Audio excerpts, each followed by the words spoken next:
Yeah, look, essentially what we're dealing with is a large clan-based, I would call it a crime syndicate, that has taken over at the very highest level, a lot of the world's largest corporations and financial institutions. Yeah, you talked earlier about people who own the ability to make money. And you're involved in this titanic struggle, if you like, you and others, against these people because of how corrupt they are and how they already own everything and what their intentions are for us. Is that correct? Yeah. What happened to me, the reason I got involved is it started out with a very simple but profound, important thought, which is that according to the public financial statistics, the Japanese people, that's the government and private sector, have $8 trillion in overseas holdings. And the UN Development Report, says that you only need 200 billion to end poverty and 400 billion to stop environmental destruction. So I said, my goodness, the Japanese could end poverty, stop environmental destruction, and have, more than $7 trillion left over to, explore the universe or something. So why aren't they doing it? And I thought, all right, I'm going to get Japanese citizenship. I'm going to run for office. I'm going to ask for the job of managing Japan's overseas assets and do this. I know it's big, but it was realistic. There was the numbers there. It was all in the data, and I got myself the local branch of the Democratic Party of Japan supported me. I had the support of 10 members of parliament and financiers and stuff to run for office.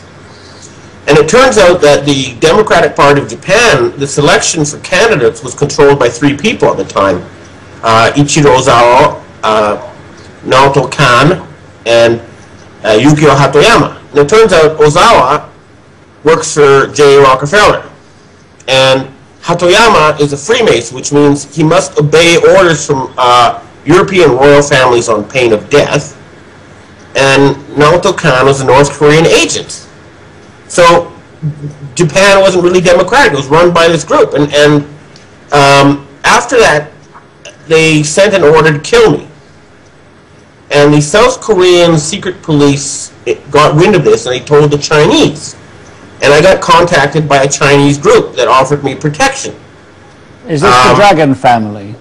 No, this would be the red and the blue. Oh, the red and the blue, okay.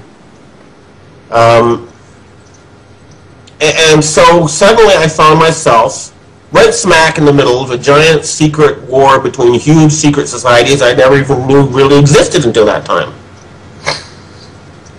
I mean, that's one hell of a story. And where have you taken it since then? I mean, I know you've been campaigning and you've been involved in lots of research and so on, but where has that taken you in terms of your life? Look, first of all, when the Japanese are telling me that we Westerners were ruled by the Rothschilds and the Rockefellers, I thought, well, that's kind of strange. I mean, I worked for Forbes, which, as you know, lists billionaires, and Rockefeller would be somewhere like number 300 on the list. I mean, he's rich, but he's, just one of the many rich people. Mm-hmm. So I'm saying, why do they think this guy rules us?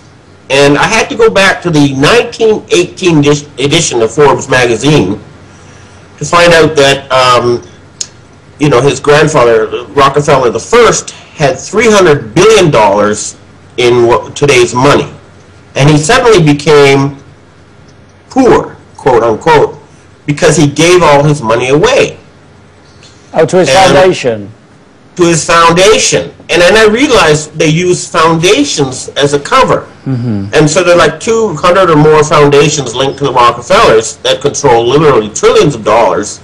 And they don't pay inheritance tax, and they don't have to disclose. And I went through the financial books, and I realized, my God, these guys own about 40% of the Japanese stock market.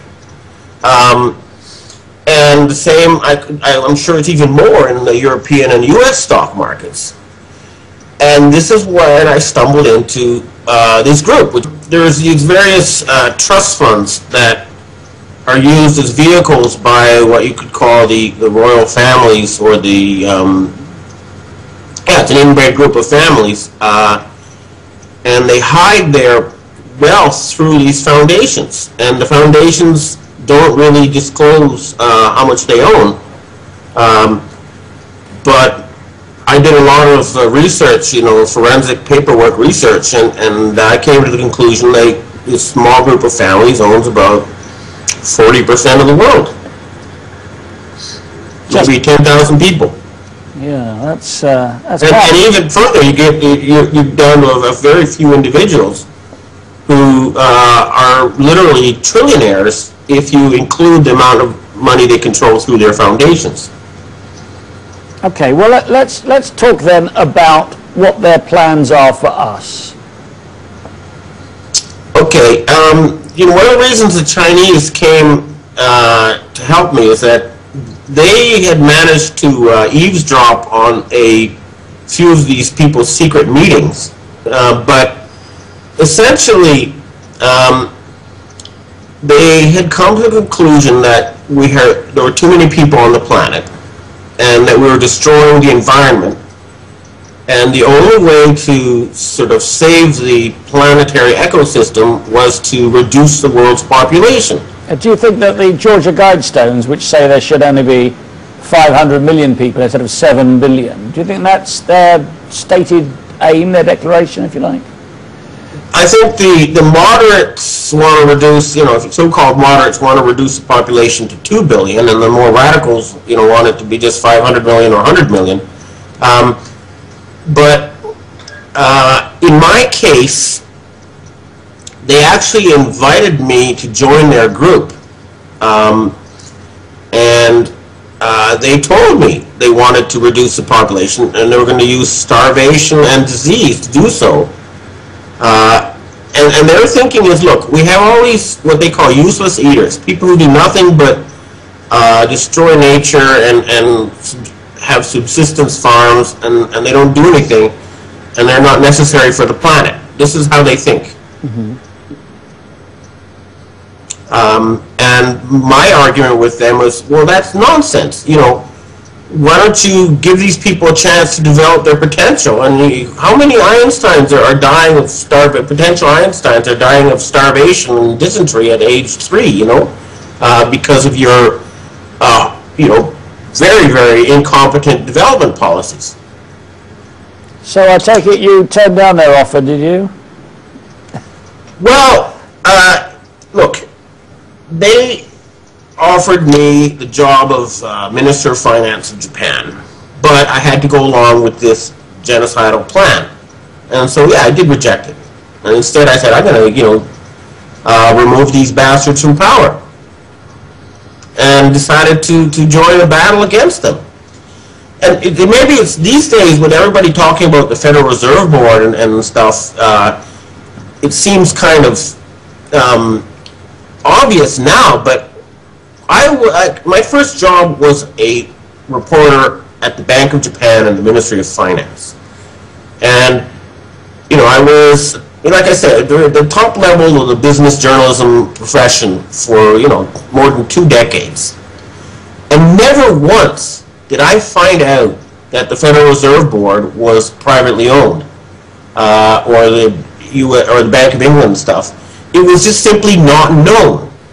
Now everybody knows. Everybody knows that the Federal Reserve banks in America were founded by an act in Congress in 1913, the Federal Reserve Act, and as you say, they're privately owned. But when I started this, it wasn't anywhere. It wasn't on the internet. It was nowhere. People didn't know. So do you think their agenda is hotting up because they don't want us to know, and we are now knowing? Do you think the internet is something, they've got this act they're trying to bring in, this SOPA Act to stop people getting on the internet and finding out stuff, and do you think that this is speeding up their agenda? If you get your hands on the dollar printing machine, you can act almost as if you were God. And this is what they did.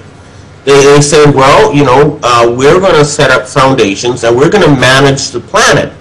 And I looked through it, and yes, they bought up all the textbook companies, they bought up all the newspapers and TV stations, they bought up the politicians, and they started a long-term campaign of highly centralized secret control of,